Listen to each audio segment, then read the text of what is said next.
guys hear me? Yes? No? Yes? No? Test?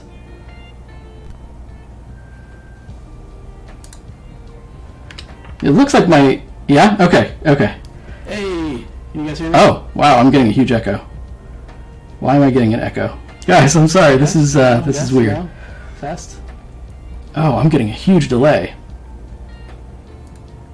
How do I mute this? It looks like my... Yeah? Okay. Okay. Okay. Hang on. Oh, wow, I'm getting a huge echo. I'm sorry. You can tell I'm not great at this. I'm sorry. This is weird. All right, I'm just going to unplug my mic then, or my headphones. Delay. Oh, that's not better. How do I mute this? It looks like my... Yeah? Okay. Okay. We're doing it this way. We're doing it live. Sorry. You can... Whoa. Okay. This is weird. All right, I'm just going to unplug my mic then. Yeah? Too much? Okay, hang on.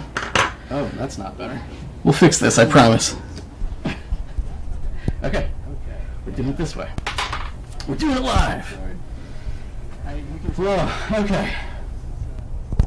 All right, I'm just going to unplug my mic then. Yeah? Too much? Okay, hang on. Oh, that's not better. We'll fix this, I promise. How's this for levels? We're doing it this way. We're doing it live. A little better? Whoa. Okay. So loud? How are we doing? Yeah? Too much? Okay. Oh no. I don't know how to mute my own stream. Fix this, I promise. Oh. How's this for levels? Shoot. This way. Do it live. A little better?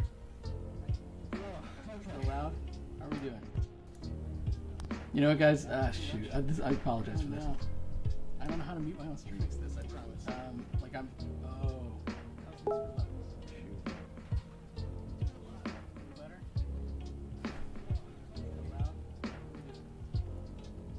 You know what, guys? Shoot. I apologize for this. I don't know how to mute my own stream. It worked last night, I swear to God. Oh, no.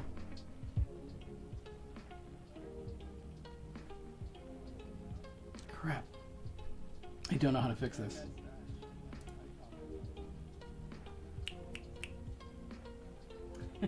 It worked last night, I swear to God. Oh, no.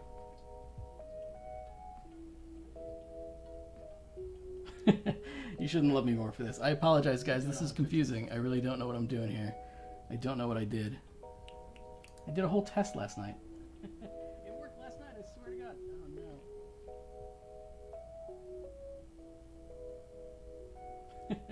You shouldn't love me more for this. I apologize, guys. This is confusing. I really don't know what I'm doing here. I don't know what I did. I did a whole test last night. Crap.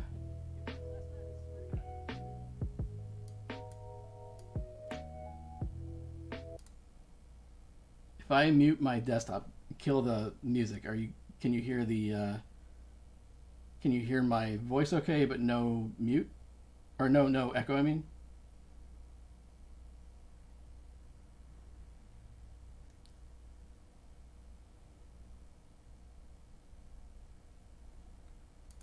Oh, that's what it is. Okay, hang on. I got it. All right, cool. We got this. Sorry. Okay.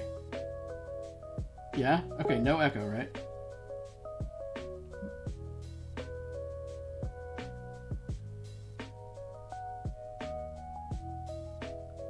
Okay, how's the levels are okay? Oh man, there's a lot of you in this chat. Thank you. Thank you for your patience. Okay. All right, give me 1 second to collect myself. All right, guys.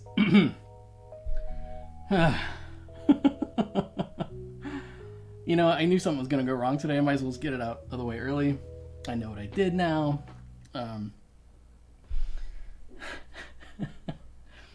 Okay, so we're ready. All right. Mainly on the left channel. God. Hang on, I don't know how to fix that. That's all new to me. Crap. Yeah, I don't know how to fix that. Oh. Nope. Nothing. Got nothing.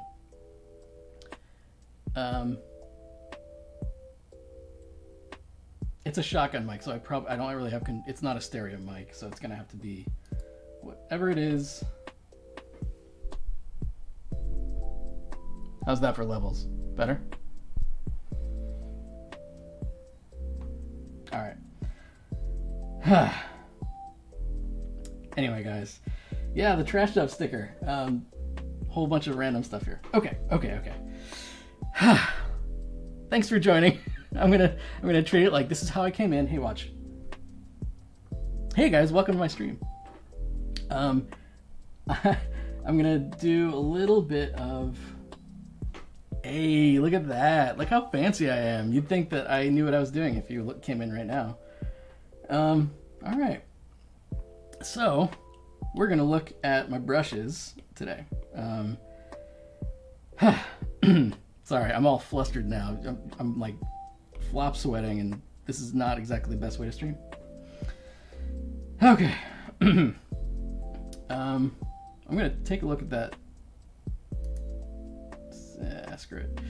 I'm just gonna let the audio be whatever the audio is. I love you guys, but I'm just gonna keep going. I know I could do better, but whatever. I'm new to this. You're here for the art. You're not here for my audio quality. So, this is my retro MaxPack. So I'm just gonna give you the tour. Actually, if you guys haven't seen it yet, Laura Price's Lulu Sketches on YouTube did a huge review, and it's awesome. She's gonna do a better job selling my brushes than I ever could, probably.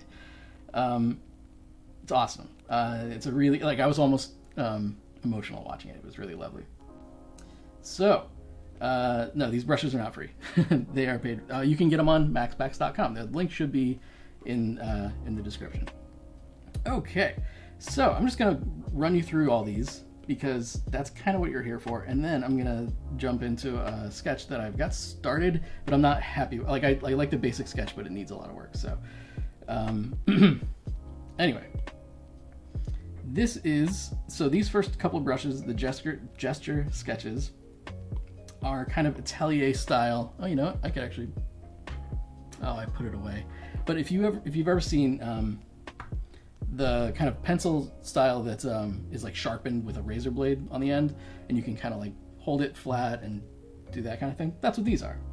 So if you were to, you can kind of see me in picture. If you kind of go flat, they go flat. You know, so like with tilt, they really kind of transform into really nice shaders. It's super fun. In the goodie bag, there's, what did I put in the goodie bag? I think it was the Gouache Retro. I'll get around to that. And then it's basically one of my favorite brushes from every pack, plus a couple others. So I think there's 2 from the Retro pack. I don't actually remember what I put in that now. I know it was one of the Retros and then something else. And then also the Sketchy Sarmetto. So, man, the chat is wild. Thank you guys for joining. This is really flattering. I love this. All right, back to business. So, this is a realistic pencil with a little bit of streamline to it, so it's really nice just for everyday sketching. And again, if you tilt it on the side, you can see it really makes for a nice shader. It's great for like figure drawing or kind of atelier style study. It's also, if you make it smaller, it's just a normal pencil. I mean, you know, it is what it is. It's going to work for pencil things.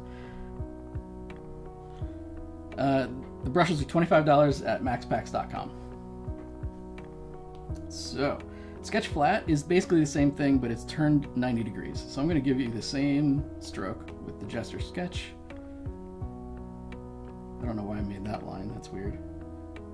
The scale is very different. One second. I don't know if you can see that, but basically it's just turned 90 degrees. I like the flat one personally because I think it's just, it's not super realistic necessarily, but I just like the way it feels. There's something about that feels just kind of chiselly and a little bit inky, and I like what it does on my lines. What it does too, I think the reason I like it is if you're sketching, it gives you nice gravity.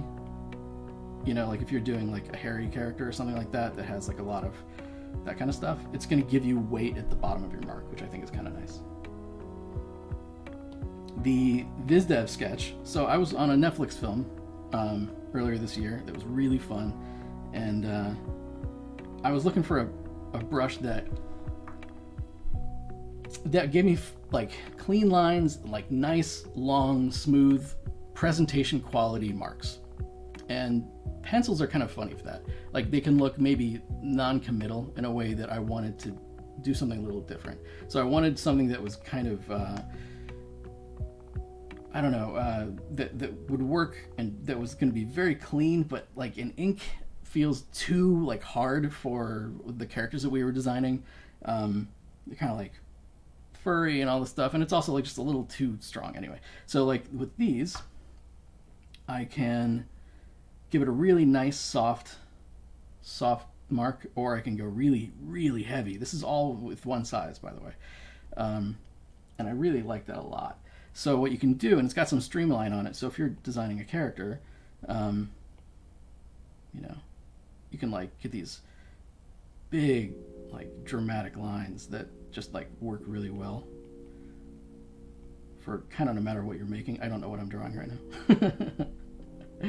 I really should have a better plan if I'm going to be streaming, huh? But the really, so in the goodie bag, there's one brush from every pack in the goodie bag. I am going to be making some art on the stream today. I'm just going to do a quick little tour of all the brushes so you guys can get acquainted. Here we go. So the Gouache Natural.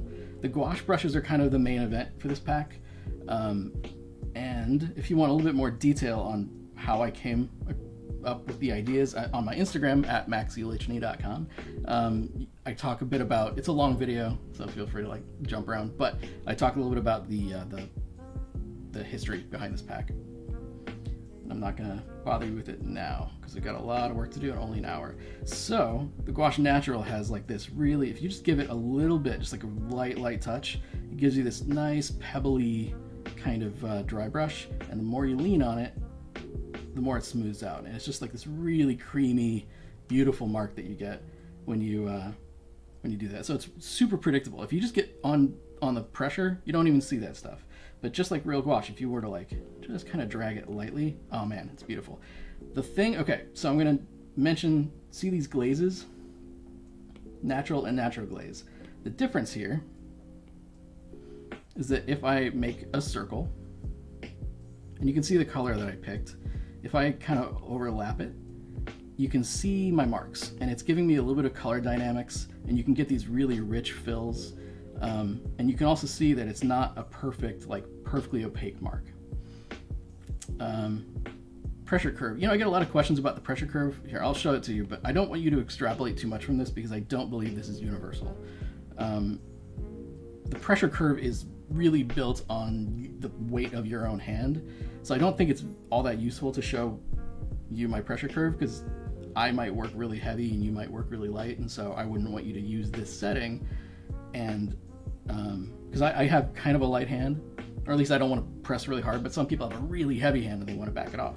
And some people might have like accessibility issues and might want to move that right handle farther to left so they don't have to push hard at all. So there's all kinds of things. So I wouldn't extrapolate that too much, but it's not like that's a setting to improve your work or that what works for me should work for you. Okay, so, but you can see it's transparent here, you know, so just like real gouache isn't digital, you know, it's not trying to be fully opaque, but it is quite opaque. But look, you know, if you're filling something and you don't want this, there's gonna be days where you don't want this. That's where the glaze comes in. The glaze is a perfect fill every time with perfectly predictable color. So it's getting rid of all the unpredictable kind of like fancy realistic stuff that I put in there, and if all you want is that same kind of nice pebbly edge with like beautiful, you know, marks, it's the exact same brush basically in every way, but it's just a little bit more predictable, a little bit more digital, because, you know, it's removing all that cool internal stuff, but it gets the job done for when precision is important and you don't want to go over things twice and you don't want to do all that stuff. So let me show you also the other difference is how it handles the transparency slider. So you can see me sliding the transparency slider there. I'm going to keep it at 100%. Oh, let me make a mark in the background so you can see what I'm talking about. Did I not put that? Yeah. Again, this stuff is all in the guide, by the way. So, you know, if don't feel like you have to take notes or anything like that. But okay, so you can see here, It's not perfectly filled. If you wanted to fill it more, you can.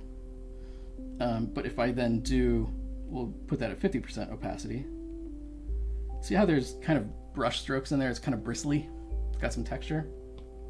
With the glaze, the other difference is, also at 50%, it's perfectly one value. It's kind of like making something on a new layer and then turning that layer's opacity down. So it's like for like motion graphics people, it's like it's like, oh shoot. Anyway, pre-comping it and then like, reducing the opacity. So that's the difference between the glaze and the non-glaze. And anytime you see a glaze, you can assume that the main one has all that color dynamic stuff on it in most cases. So that's where I'm going with those. Gouache Natural Flat is going to be the same. Come on. Oh, you son of a bitch. Okay. Is just a flat brush. I like flat brushes a lot. I think it just gives you precision in marks where you don't have to. You get a lot of size variation depending on how you hold your pencil. I like to have my pencil be able to do as many marks as I can without having to change the size, manage my interface, change layers, and all this stuff as much as possible. That's why there's a bit of dry brush on it. That's why there's a little bit of tilt on it, so you can get some nice bristly things. So these brushes are built for maximum variability within one mark, so you don't have to like keep switching brushes all over the place. Oops. I'm scrubbing, by the way, to erase those if you aren't familiar. Natural detail. Most of the detail brushes are going to be oriented so that the tip of the pencil it's like, how do I describe this? It's like a brush pen tip. So if you're familiar with like a pencil brush pen, so it's like it comes out long ways. So like if I drag it down or sideways, you can see it's a chisel tip. It's just faced the other way. So it's meant to get in, and the grain is reduced a little bit so you can get in your details. You can also use them huge if you want, if you just prefer it that way. And they have kind of slightly different qualities, but it's still the same idea. So within the family, you'll get the same kind of grain behavior and that sort of thing. So, like so what you could do is you could pick a family and use all the brushes within that family, and then everything is consistent. So it's going to look like you made it with the same media, with the same paper grain, with the same whatever. Excuse me.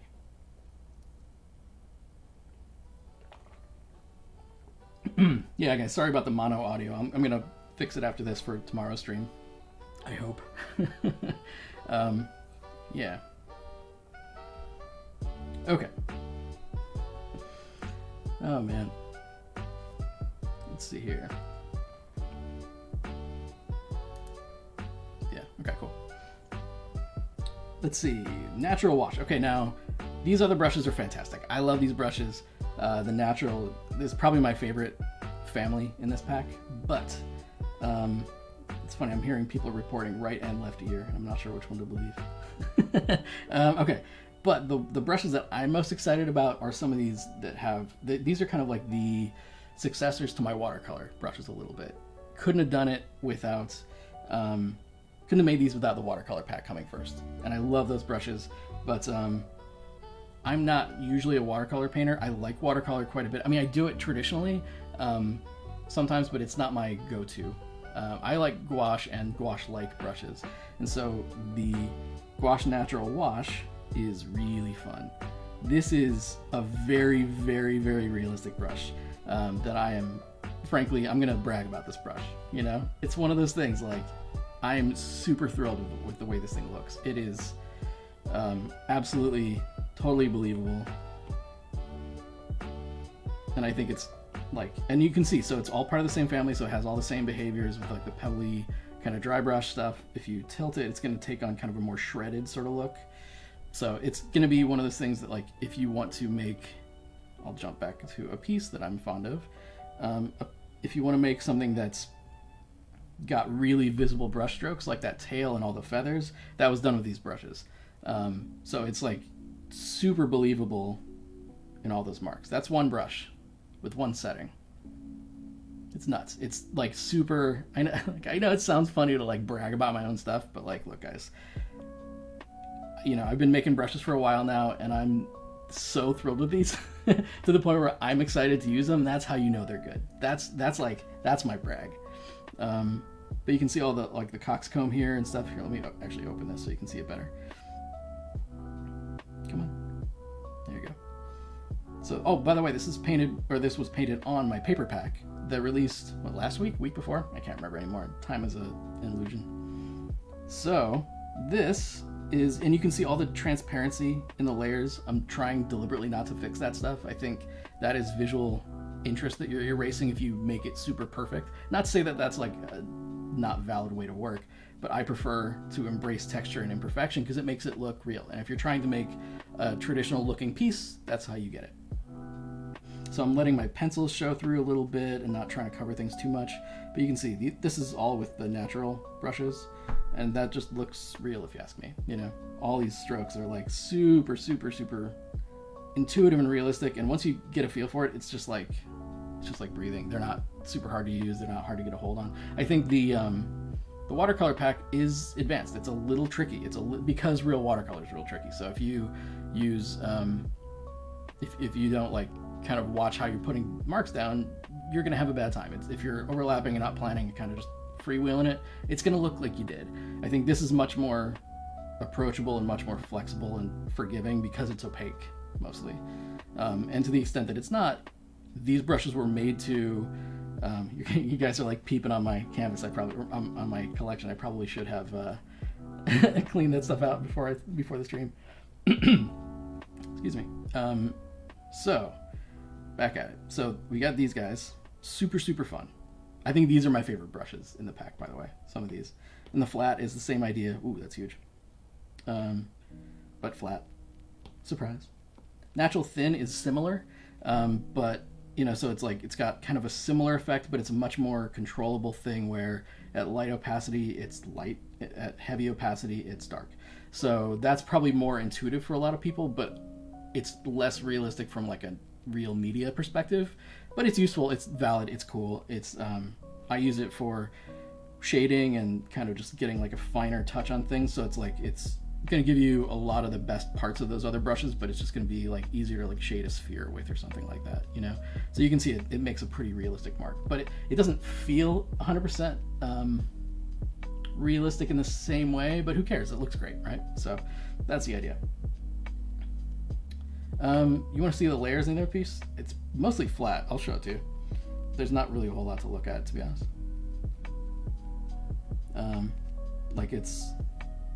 Actually, I suppose that's worth mentioning. So if you look at this, I've got the base layer is kind of just a loose fill-in. And I've got my sketch on top of that. Let me put the paper on so you can see it better. Sketch on top of that, and then I painted on top of the sketch. So so I can see my sketch through the base, but that's the idea. But there's really not much to say. It's minimal layers. I like to work pretty flat. I don't like to. Part of the benefit of Procreate to me is the minimal interface, and I don't want to manage my interface. I don't want to be thinking about layers when I want to be painting. Okay. So moving on, Gouache Fine. Gouache Fine is basically the same as Gouache Natural, except the grain is smaller. So if you're working on more delicate stuff, you're going to get the same things you love about the Gouache Natural, but it's just a little bit more fine. So if you're working at a smaller scale, or if you're doing detail work, or you just need something that's a little bit more delicate, that's great. Because, these can be kind of aggressive. I'm not going to lie. If you take a look at these, the pebbling is pretty intense. And depending on what scale you're working at, you might not want that. So, fair game. That's what they're there for. But the washes and stuff, so it's just these few. Not a whole lot to say about those, but they're nice. I like them. They're not my go-to because I like kind of heavier texture. Gouache Retro. Okay, so as every animation nerd, I love Mary Blair. Who doesn't love Mary Blair? We all love Mary Blair. And this is my love letter to Mary Blair. So these were made directly, master copying her work. In fact, I should probably put, here. I'm going to put a dark color on this because it reads really nicely on a dark color. But if you can see that, every once in a while, And there's a lot of variability in these strokes intentionally, so you're not going to get the same mark twice. But can you see how the paper's showing through on these? Like here, it's not a perfect fill, and that's directly copied from like the Cinderella frames and stuff. So it just really shows up beautifully, and it's going to feel just like, there you go, that's perfect. It feels like real gouache. It really does. And this is going to pair way better even with the paper pack, which I would load up, but I don't want to show you all my Dropbox stuff, and I just realized that I don't have good access to it. So without doing that. So we're just going to do it with paper color, or canvas color. Retro flat, same deal. You know, you get the drill by now. No surprises. It's a flat version of the same thing. So for when it calls for it. And if you tilt, you get like this really cool shredded kind of look, you know. Detail, again, same, predictable. If you see detail, it's going to work pretty much the same way. It's going to be oriented the other way, and it's going to act a little bit more like a brush pen. Retro rough is really fun. You know, same deal, but rougher. Surprise. You know, so it's just always, you're always going to get a rough edge. You're always going to get a really shredded edge. So this is beautiful for foliage, and if you tilt, by the way, you get like a really nice dry brush effect. So you can, I don't know if you can see me tilting. I hold pretty far back when I'm painting. If I'm drawing, I'll be much more, you know, forward. But if I'm painting, I'll hold it farther back. And I actually hold it differently. So like that or like that. It's much more like a paintbrush. And I think it actually really does. Yo, it's Tom Booth and Rafa and so many people. Sorry, I'm like behind on chat. And Danny and so many people. Guys, thank you so much for coming. Yeah. There's so many people in this chat, I can barely keep up, and it's flattering like you wouldn't believe. Thank you so much. So this is always going to have texture, so it's really good for just layering in detail or foliage or whatever. It's there. Use it. Wash detail is really fun. I'm just making the ugliest sketches, but this is what it looks like when I'm making brushes. It's just angry chaos for forever. This is a great way to work out your 2020 issues, by the way. So yeah, this is a really nice little washy thing. Really, really pleasant. Retro wash is the big daddy of that one. So it's just like a little bit bigger, made for like more visible kind of strokes. I wouldn't recommend, so it's not like a watercolor brush. I would say if you want to fill a puddle with like a really delicate wash, the watercolor pack exists. It's great. I don't need to like replicate that for gouache here. Those are perfect and you should use those. These are more for like visible marks. You can still fill a field with these, but it's not going to be like the really like lovely thing that you're used to from the watercolors intentionally. I want these to be a bit more characterful, a little bit more visible, and kind of like embracing the imperfection of a stroke. So, man, I've been streaming for a while. I appreciate you guys sticking in. It's already been 30 minutes. I can't believe that. So yeah, we got retro scrub. I'm gonna kind of scream through the rest of these because you guys can read the guides. I don't need to do this for you. This is my favorite dry brush now. Retro dry brush, super fun, nice and pebbly. So this will work with all these brushes, but it's just like really, really satisfying. It's great for, you know, made for like rocky textures or plein air stuff. If you just want to like break up stuff, and like in that chicken piece, the ground was done with it, so it's really good for like pebbly stuff and whatever. Gouache flow. Oh God, you guys can't see my screen. I'm like, oh God. Yep. It's gonna be one of those kind of streams, guys. I don't know how long I was doing that. That was like probably an hour, right? That I was doing that. Son of a bitch. All right. Well, let me back up. Shoot. Can you guys tell me what brush I left off on? Son of a bitch, I had so much momentum. Anyway, guys, I love you. Thank you for bearing with me. This is embarrassing. This is why I do edited videos and don't stream enough. In the future, I will be doing I'll be doing more painting videos and less guides, and so I'll be switching back and forth less. Anyway, okay, I'm just gonna back out a couple and try to screen through these. So we got, what is this? Gouache Retro Detail. So again, brush pen kind of tip.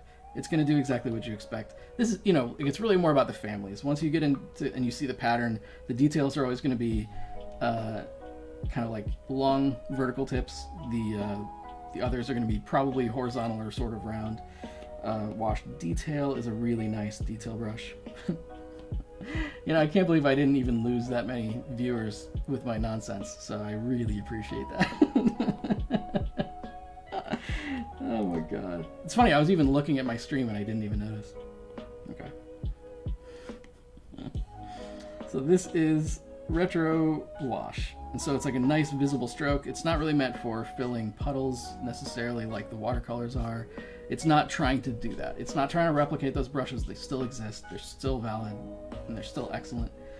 So it depends on the kind of mark you're trying to make, So this is Retro Scrub. It's scrubby, like they're named descriptively. So it's kind of the whole point. That's why I don't have like fancy, silly, cartoony names.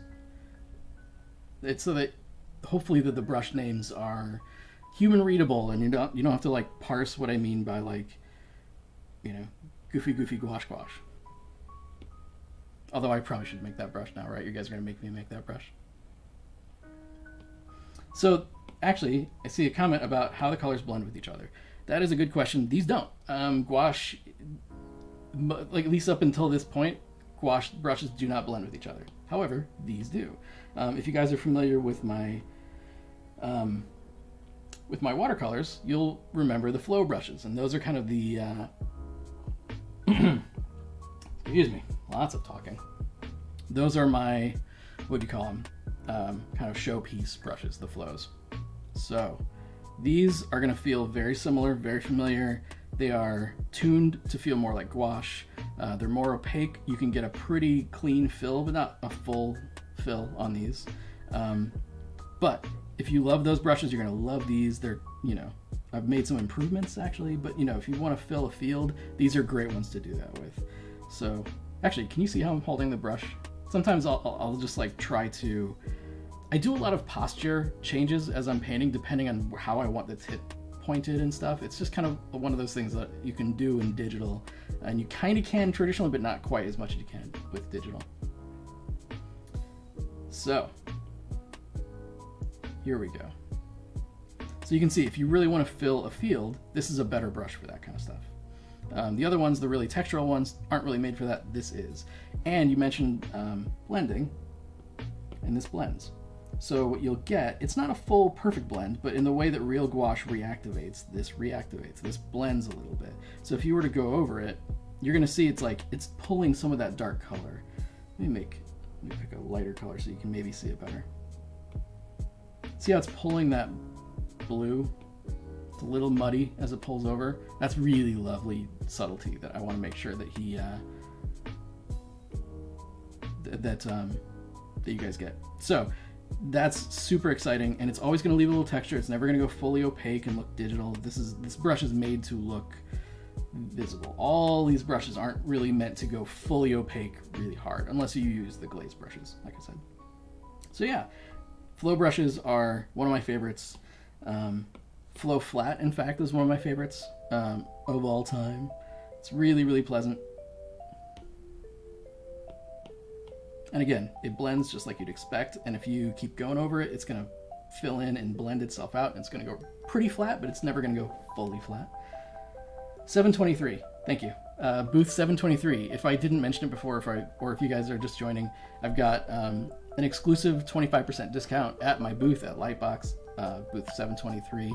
Please don't share the code. It's I'm trying to use this as a way to push traffic to Lightbox because I really believe in the event. It's incredible, and what they're doing for creators is just, it's to be commended and to be supported, and so that's why it's exclusive. That's why I'm not just blasting that out on social media. I never do launch window discounts, and so this is special because I love you guys and I love Lightbox, and it seemed like the right thing to do. So get on it while you can.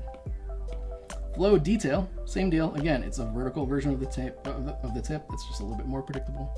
You guys see the pattern by now. However, Flow Rough Detail is my favorite. Oh, love this brush. Did I include this in the goodie bag?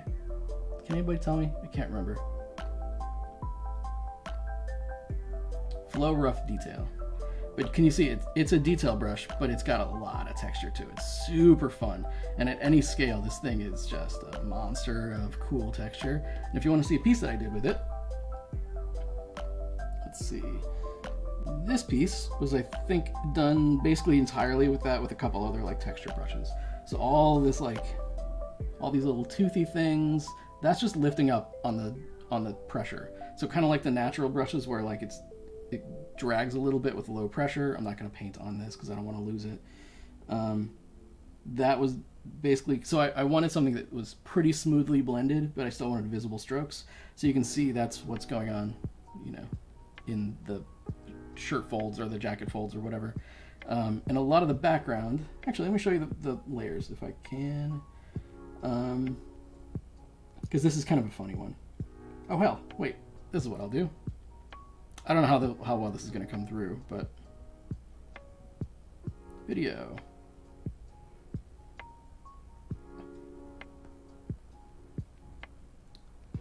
So actually I took an image of a real crosswalk and skewed it just so I got the proportions, because like why not, you know. And I actually sketched it with this brush too, the Flow Rough Detail, or at least that under sketches, the red stuff is. And then that's the gesture sketch. In fact, I think I filled it. Oh, I think I filled it with the natural flat. And you can see how the fill is a little bit multicolored. It's got a little bit of more like light and dark and just all visible strokes. Yes, I believe this should be recorded on my channel later.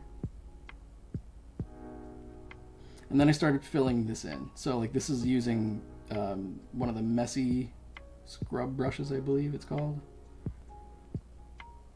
Sponges, just anything to break it up in the background. These are all my texture brushes at work, sponges and nonsense. Blocky Bold is what made that yellow. Let me see if I can rewind. I can't quite find it. It's in there somewhere. I'm going to do a video on this piece, I think, so I'll go into more detail in the future. But this is all the Flow Rough Detail. So you can see it's pretty transparent. It blends itself out nicely. So I didn't want to lose that textured underpainting because I wanted that stuff to show through and be a little bit visible and kind of like just nasty. So.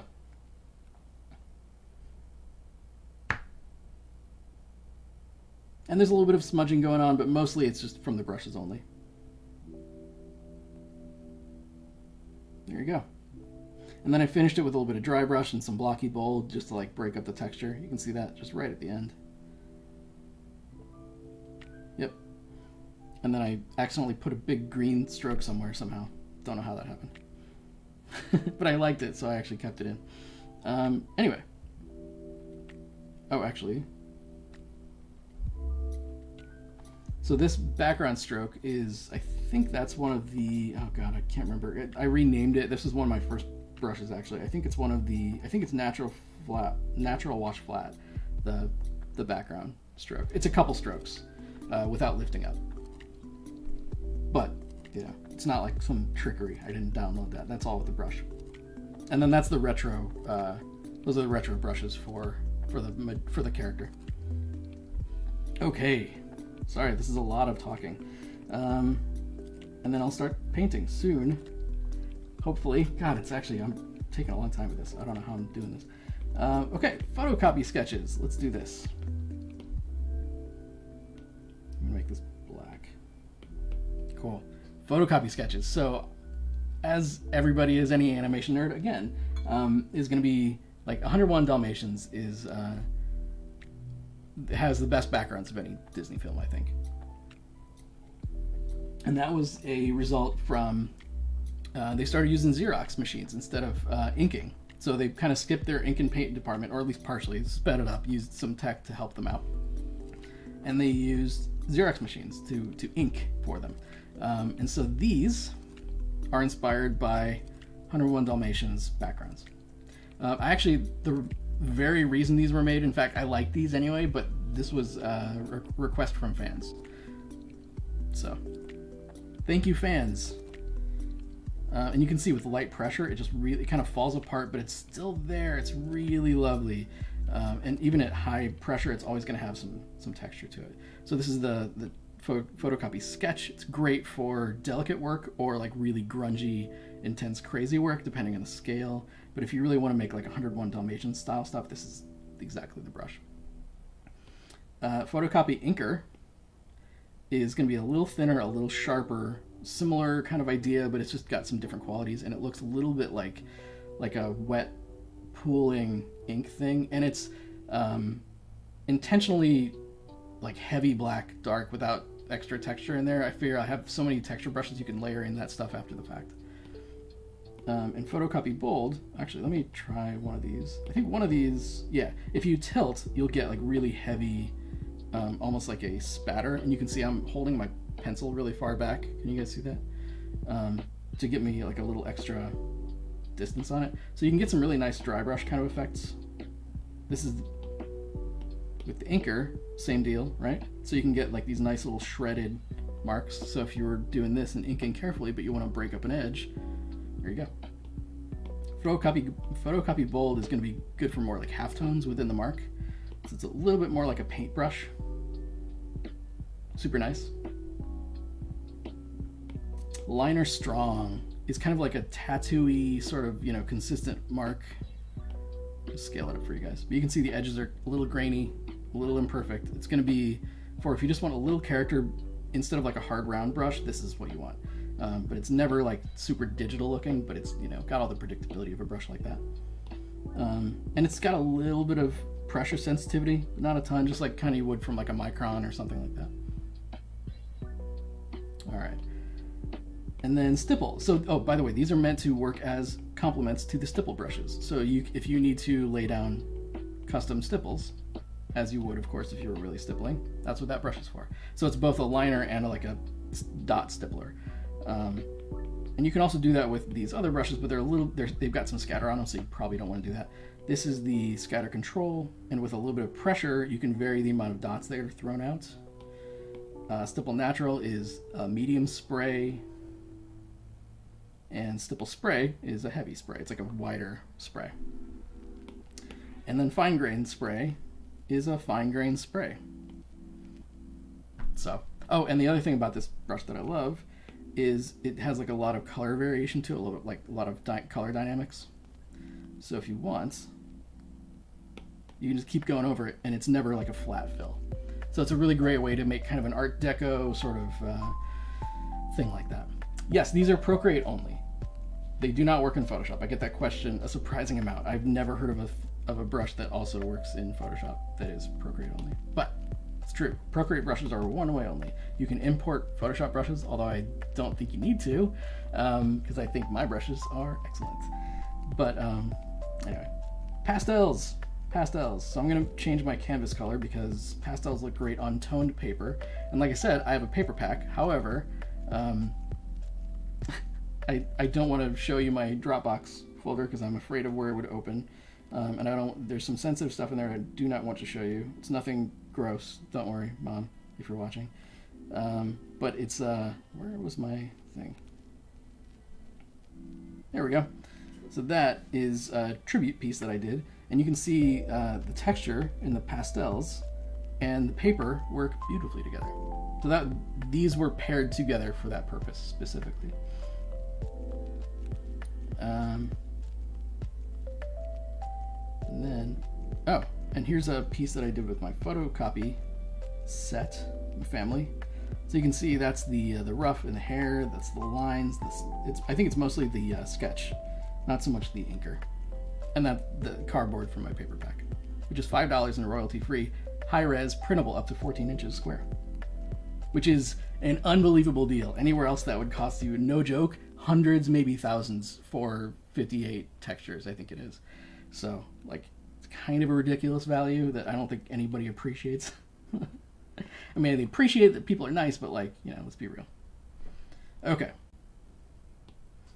Pastel natural. There you go. Pastels. Pastel cloudy. nice little like predictable.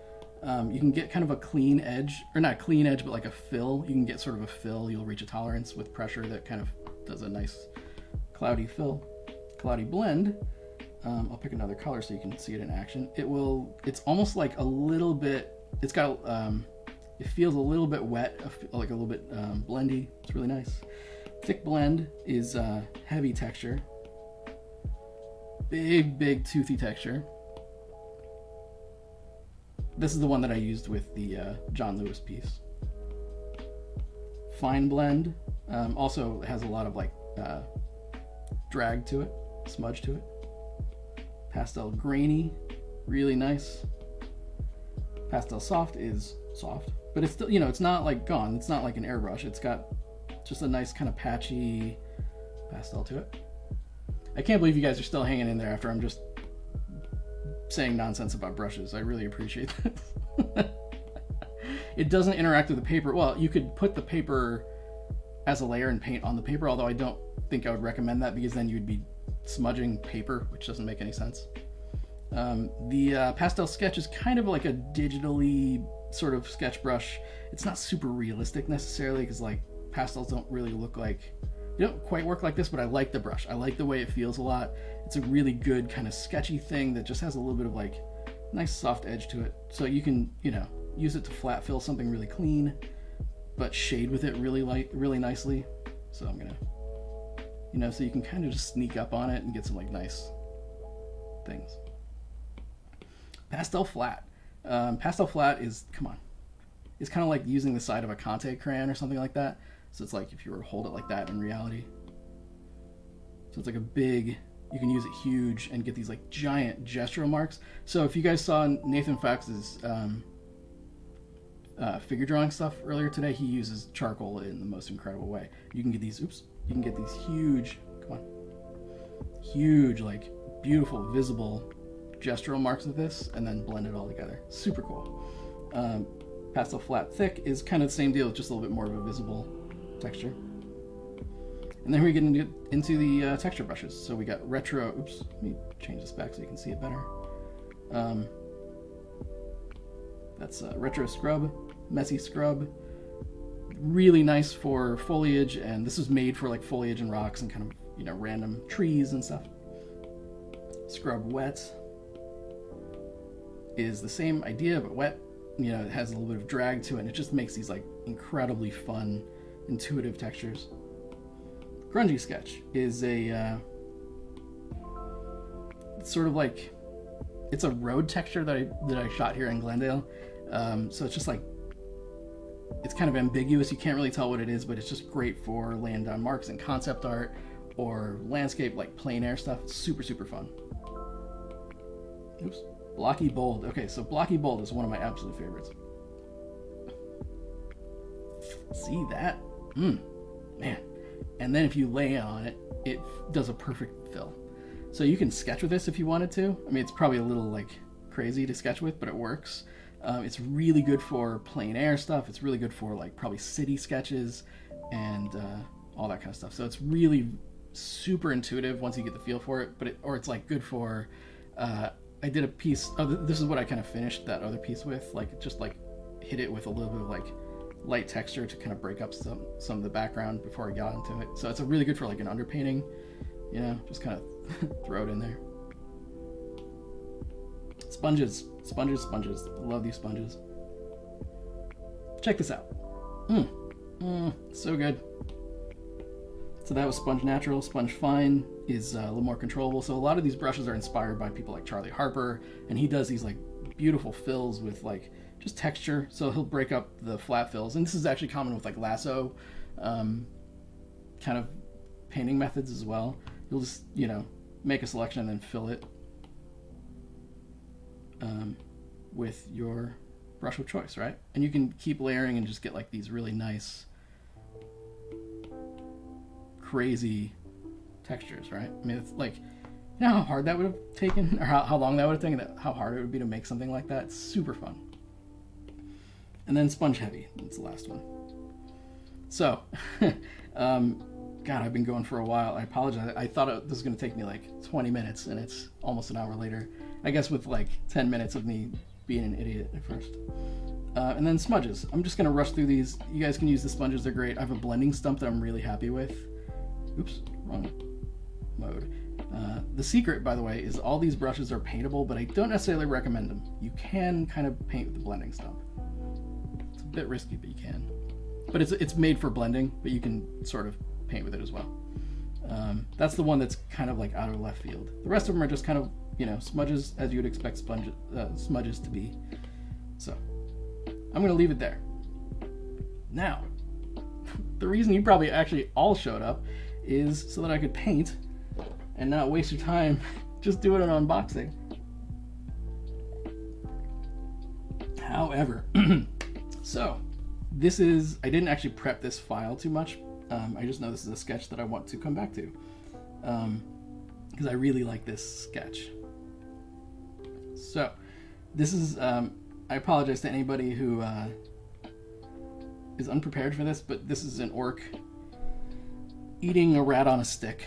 It's a little gross. I know you weren't prepared for that. Oh, this was done with the VizDev sketch, which I really enjoy. So, the idea behind this piece is it's almost like, so I have a color rough that I'm not entirely sure I'm in love with. It's okay. It's maybe just a little bit more like lit than I think I need. It's just a lot. It's a lot. Oh, I don't know what I did with the background color. Oh, doesn't matter. I think I'm going to start over. It's okay. I think it's maybe just a little bit more rendered than I intended. So, let me clean this up for just a minute.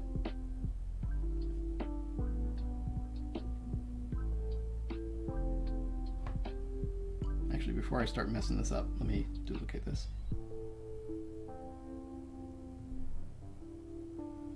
Thank you guys on the code stuff. I appreciate it very much. And yes, F for the rat. Of course, only I would pick a vertical format to put in a YouTube video, but I am what I am. So you guys get to watch me like layer manage, which I told you I would not do, but I'm going to do it anyway. Okay, so these are all going. Basically, what I wanted to do with this, I'm not sure about his backhand. I think I'm going to leave it off. It's just too much in the silhouette. Yeah, cool. So that's my sketch. No, I'm not a serial killer. I name my groups. So I'm going to tone my paper. I would probably use a paper texture if I could be bothered, but I'm not gonna. Let's see. I've just got like some like client stuff in there. I don't know what I'd find if I went in there to look for stuff. Okay. So, does anybody have any preferences what I paint with, or you just want to see what happens?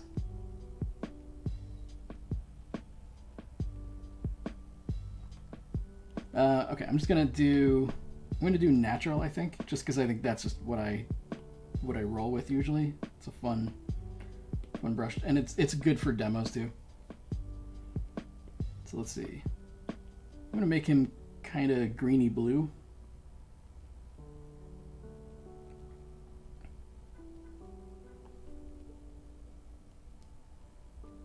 Yes, the brushes are discounted this weekend only. And I've got questions. Would I recommend the Retro Pack or the Gouache Pack? Retro Pack. They're different. Let me explain really fast, and then I'll get back to this. Is the Gouache Pack is, well, it's older. It's due for a free update that will be coming soon. But in the meantime, it's a little bit more kind of idealized. It's sort of like, it's a good everyday brush pack. It's an excellent pack. This does not replace it or render that one useless. It's an excellent pack on its own.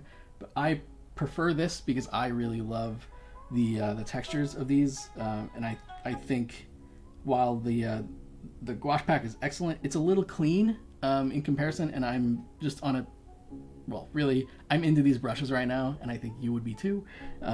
So I'm just gonna get into this. I'm gonna make this a little bit darker because I don't want to showboat just yet. So I don't want to, like, I want to save my values for later. Can you see how this, how those strokes are going down, by the way? See how you can see every stroke? That is by design. If you don't want that, there's the glaze, right? So if I start going over it like that, it's perfectly clean, right? But I like Gouache Natural because I like to see my brush strokes. And on a character like this, it's the perfect thing. Oh, you know what? Let me show you guys a trick. I like to do this for sketch layers. I bet I don't know anybody, who does this. I'm gonna fill it with white. This is perfectly clean white. I'm gonna clip all of my layers to this. So this is my workaround for the fact that you cannot change the opacity of a group. Clipping mask, clipping mask, clipping mask. And now I can control that with this. Oh, I should set that to multiply. There you go. So now wherever this goes, I'm changing them all at once, right? Guys, thank you so much for policing the sketch stuff. I really do appreciate that. Or, you know, checking the chat. It's very nice. Oh, and then also if you wanted to change the color of the sketch, which I often do, fill another layer, clip that, and then set it to screen. Now I've got that. I might actually change it to a cool color though. There you go. Done. Look how easy that was. Back to painting. So I'm just going to be super loosey-goosey with this. I'm just going to make a quickie little underpainting. I'm not going to spend too much time on it. There's two reasons for this. A, I get more texture this way. I get more happy accents this way.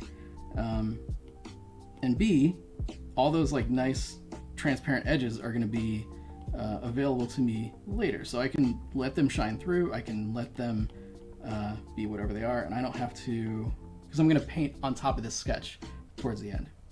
By the way, I'm not going to finish this on the stream because I don't think I would survive. I think this would be very long. So I'm going to make these a little bit more warm, which means purpley.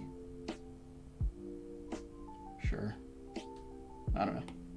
Let's see how oof. Too much.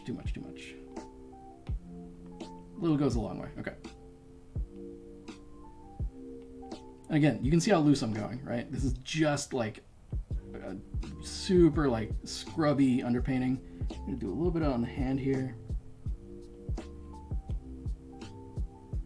Oh, here's another thing I like to do. The smudge brushes, I like to finger paint rather than use the actual smudge brush. So you'll see I'm smudging.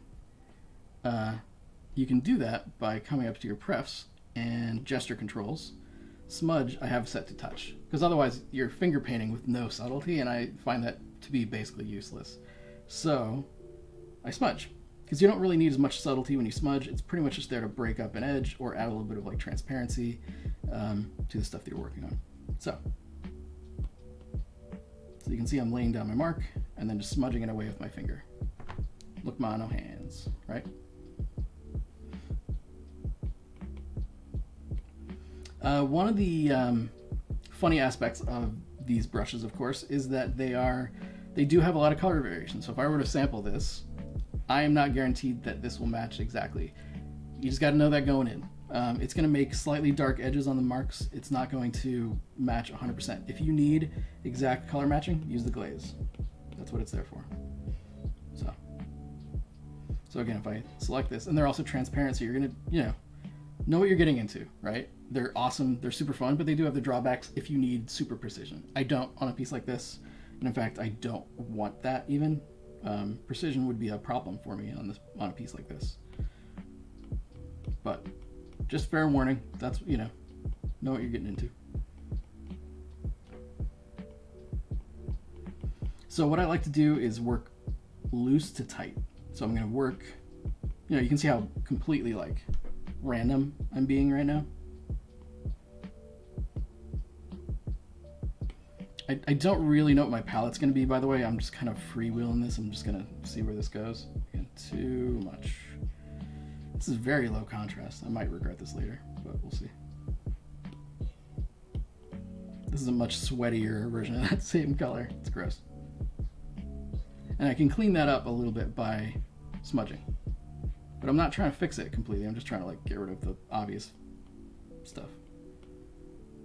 And the more I work on this, the more precise I'll get. But I'm never going to go, if you guys have watched my other videos, and I've got more videos coming, I like the idea of brush size discipline. So if this was a piece that was 11 by 14, which is the size of my canvas, I'm going to pretend that my brush can never be smaller than, say, like that big. Because in reality, it would take a hell of a lot to get a brush smaller than that. That would be like this big, you know? So I'm going to try to police myself and never go too tight as a matter of pretending, right? So I'm going to hit, I like his eyes being black, so I'm going to give it a little bit of tone, but they're going to stay pretty much black. I really don't know what my color palette's going to be. I'm sort of rushing this more than I would for the sake of the stream to reward you guys for sticking around as long as you did. I noticed some people dropped out, and I don't blame you at all. This has already been quite long. I'll probably continue this. I might work on it a little bit today and pick it up in my stream tomorrow.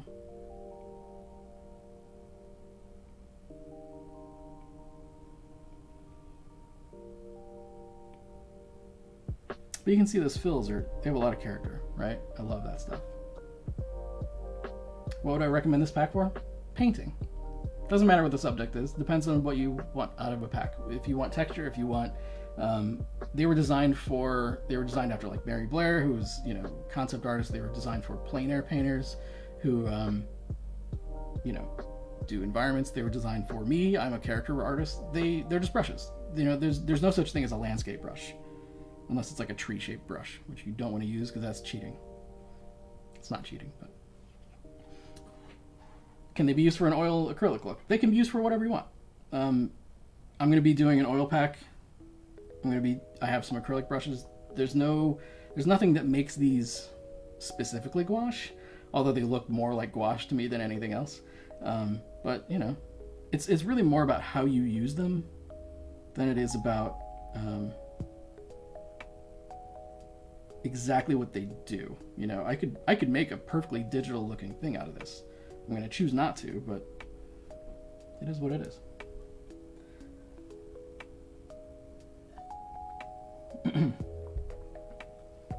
Okay, guys, let's see here. I don't know how far I'm going to get, or I don't know what point I would get to before I would just collapse working on this thing. It's been a hell of a ride getting ready to the point of Lightbox and these brushes. So I'll be honest with you, I'm kind of losing steam.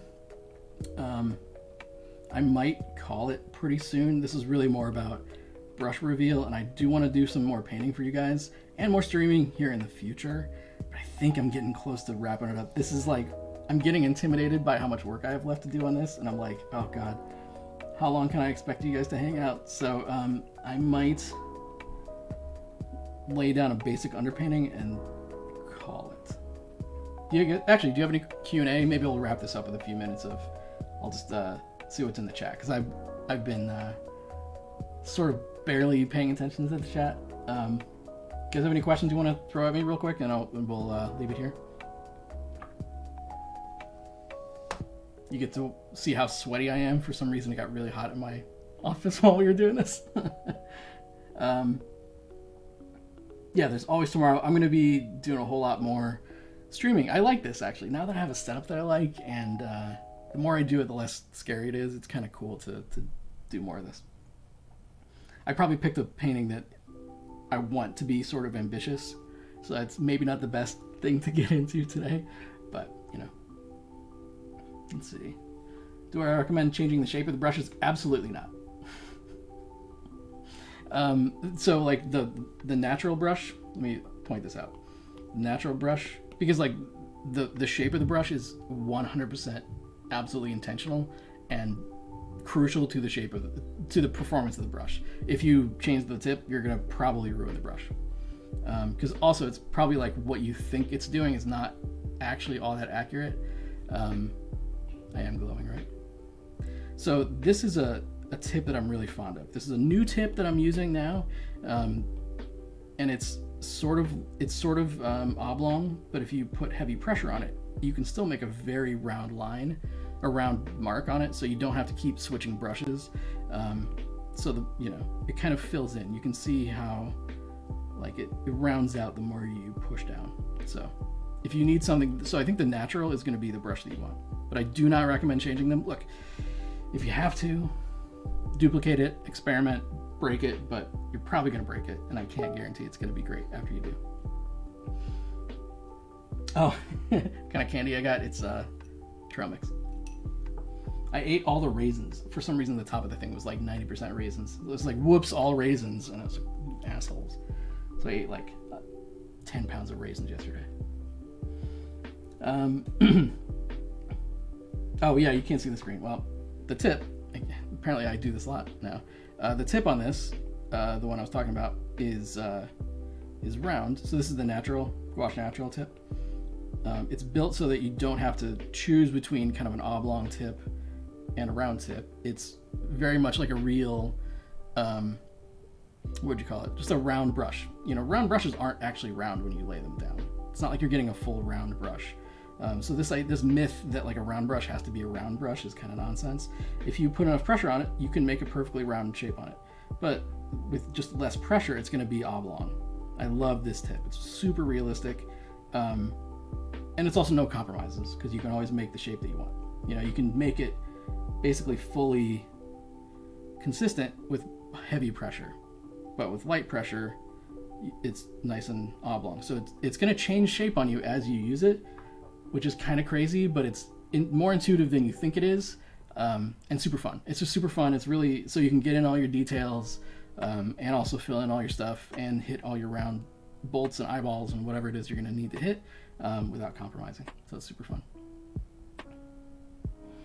Yeah, guys, I'm going to do this a lot. I'm going to get more used to streaming. You're going to have to like go there with me. If you want to see these streams, you just got to know that I'm a bit of a noob. I'm going to embarrass myself frequently. Oh, man. Most of my brushes are right angle. It all depends. I'm basing them on real brushes. Give me 1 second. I get this question a lot. Hey, can I flip the tip? If you were to put this down on a page, it's going to pivot on the flat side. See that? Right? You understand that? That makes sense. So like people like to paint this way, but you don't really paint this way. You can't use the brush like this. Not really. I mean, you can, but like really what you're doing is using it on the pivot. So if you want to, paint vertically, all you have to do is like tilt your hand off axis by like a degree or two, and then you've got the vertical. I think it's easier to do if you hold it towards the back of the pencil, like I do. I don't paint like this all the time because I think that gives you the you just can't change your position. And if you hold the pencil towards the back, you have full angle variability, so you can move that tip wherever you want. So don't think of it like I'm drawing. Think of it like I'm painting. This is how I'd hold a pencil, and I have one angle when I hold a pencil, basically. I actually draw holding my pencil towards the back if I'm using like the VizDev sketch, or if I'm trying to get a lot of action, like a big gesture. So in a piece like this, in fact, I'm using a lot of my arm to get like big gestures and like the nice long shapes. If I were just to like do all this stuff, it's all going to make shapes that are like this big. It's all going to make little arcs about that big. But if I hold it back here, I can make huge arcs, or I can sort of like fiddle. I can use my whole arm. I have a lot of options that way. So I think that's something to try. That'll make any brush better, probably. It's going to make your painting better. But like I get a lot of questions. Hey, can I turn my tips? So I've got in the guide, I've got instructions how to turn your tip if you prefer. It's valid. I don't prefer it. It's not as realistic. They're not really tuned for it. Because a lot of my brushes, if you look at this one again, hey, I did it. I'm learning. Shut up. again, so this Gouache Natural, so I've got it tilted, how do I explain this? I've got it tilted, oops. I've got it tilted, how? I'm holding it vertically, if you can see that. Actually, this is how I'm holding it. Maybe that's crazy to you guys. But I'm holding it back so that I can get that angle right. So you can see it's making like this, that shape, right? Or if I hold it sideways, I'm holding it like this now, I can do this. The tip is always going to face, so like, see that tip there? It's got like a transparent edge towards the back and a nice hard tip towards the front. That's usually how you paint, how you fill in a field. You're never really, like if you need the hard end, you kind of tilt your hand the other way. This is my pencil kung fu that I'm showing you guys right now. This is my mantis position. But that's really crucial to the performance of this brush, because if you start painting this way on it, that's all gone. You have none of that one-sided subtlety. So if I were to turn it, it's just going to be some random brush. It's not going to have these qualities anymore. So it's a kind of funny thing, but I do consider that to be kind of breaking the intent of the brush. And you're going to get like half the performance out of it, because you're just never really going to see the most interesting side of that tip, if that makes sense. It's a weird way to say that, but it is true. There's a lot of thought that goes into the tips, and I don't recommend screwing with it too much. You're welcome to, but you know, it's your loss, I guess. What pack would I suggest for semi-realism style work? God, it just depends. It depends how you use the brushes. It depends on how much texture you want to see. It depends on what medium you want to work in. Realism doesn't have a medium, so I'm not sure exactly what you mean. Let's see. But I would say, like, I think the retro pack is my best pack yet, by far. So I'd say, like, start there, man. If you want to see your texture, cool. But I just think they're my most, flexible and intuitive and interesting brushes to date. But I think the Gouache pack is probably more of a daily driver if you're not super familiar with traditional work, or super familiar with digital work, I guess. It's probably a little bit easier to get into. Where did I get my chair and do like it? It's an Aeron chair. I got it from, what's it called? Design Within Reach, which is the most ironically named company in the world. It is very far out of reach, but it's one of those things. I had a terrible chair and pain from it, so I was like, I'll pony up. I'm going to spend a long time in this thing, so it's worth spending the time. They're spending the money, and it's like heavy duty as hell. I had one at work, so it's that's how I knew. Left-handers, it's all tilt, so there's no right or left-handed to brushes, just like there isn't a left-hand version of this brush. It's just a tip. Does your Apple Pencil ever glitch on you? Yes, kind of. Usually when I see Apple Pencil glitches, it's because my screen's dirty. It doesn't have to be like dirty to be dirty. It's just like, but if I'm getting like broken lines and weird behavior, if I clean it, it goes away most of the time. Not always, but most of the time. It's not like a hardware problem exactly. It's more of a just a thing that happens. It seems to be like probably oils and things that are making contact and giving you like phantom touches and stuff. But I thought I had to return my iPad at one point, and I just had to clean it. It's kind of gross. Let's see. Best pack by far. Thank you, Dakota. When does the next art book come out? That's a very good question. I'm actually in discussion to have that professionally published, potentially. So I don't have much to say yet. Also, because I just finished this one, so or like a year ago, really. But it's I certainly don't have a book left, or a book of new content ready for that one. So make the caps available. Yes, I would like to. That's the next step. I had a few for sale last year, and that was really fun. I have a few made, but it's probably easier now that I have a distributor for my book, so I can actually have merch in the future.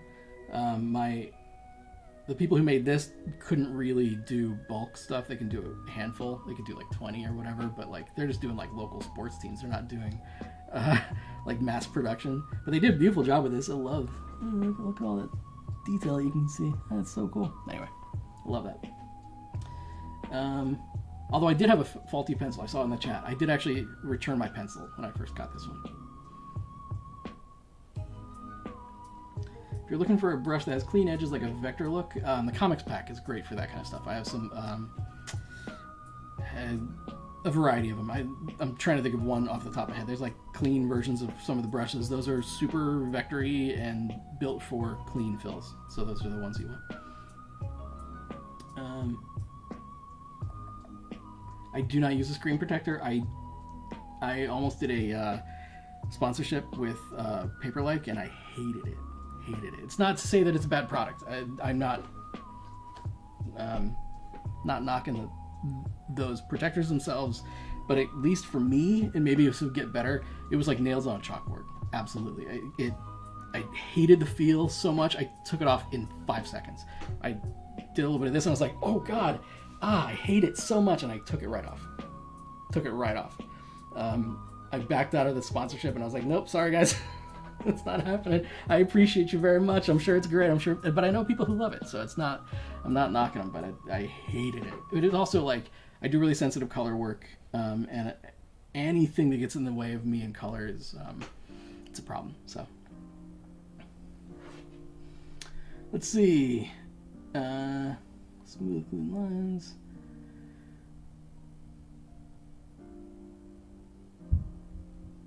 Anyway, guys, it looks like I will not be making Photoshop brushes, probably. I'm never going to give you a full no on that, but I hate the process of making Photoshop brushes so much. It's an old engine, and it shows, you know? Doesn't mean it's not, I'm not going to rule it out completely. I would love to make Photoshop brushes, because look, I can barely use Photoshop anymore, because I'm just not used to the brushes. They feel kind of wrong to me. Sorry, I had a weird glitch on my screen.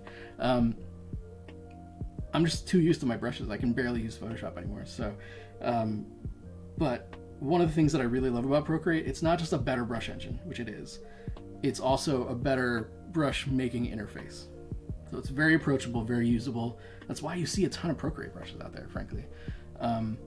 It's really intuitive, and it's great. It's nice to work in, and it's easy to build, and it's like so nice.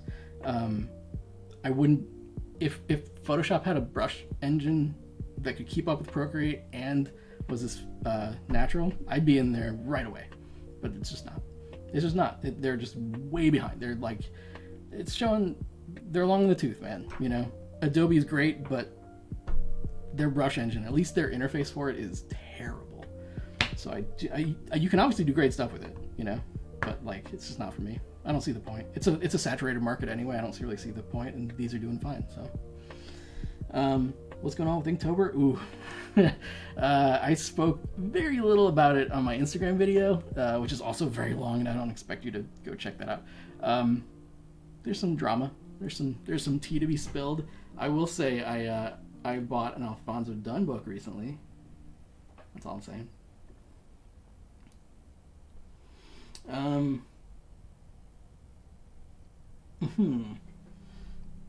Any plans on making my book through resellers, shipping costs? Yeah, it's just going to be that's the natural consequence of printing and distributing locally. Amazon has spoiled everybody's expectations for shipping. In order to have a warehouse in Europe or Asia or something like that would cost me so much money. I mean, it was a ton of money just to ship those up to Seattle, to White Squirrel, to my distributor. I'm afraid it's probably unlikely. Although, however, my second book, if it is professionally published, will be, you know, in bookstores, on Amazon and stuff like that. So, hopefully, round 2 will be a little easier. But it really means a lot to me for the people who have ordered these internationally. I know it is not cheap. I know it's basically the cost of the book. You can get them for 25% off. If you go to my booth, 723 at Lightbox, you can find an exclusive code, and please don't share the code, exclusive code to save 25% off, and maybe that'll help a little bit. So I'd appreciate it if you did. Alright guys, I think I'm going to call it here. I am fading, but this was really fun. I can't believe I've been doing this for almost an hour and a half. Thank you for hanging in there for like an hour of brush tour. I can't believe you guys. What champs. I will be doing more painting. I will be doing a lot of this more in the future. And last question, do I have any tips for creating your own custom brushes? Nope. don't need the competition. Not gonna help you. Sorry. Love you guys, but I'm pretty good at this. I want to keep my reign of terror going, and I don't see how helping you would help me. So love you, but just use cool brushes, and you know. I think you get it. Anyway, guys, I'm gonna leave it there. Thank you so much for coming by, and I'll catch you around. I've got a Discord that I'll leave in the somewhere, or go to Twitter. It's probably easier to find on Twitter. It's a party in there. I've got like 500 people in there, which is insane. It's a real party. It's super fun. I'll be streaming again in the morning on Instagram, and then I'll do this again at the same time tomorrow at 4 o'clock, I believe, Pacific time, for YouTube.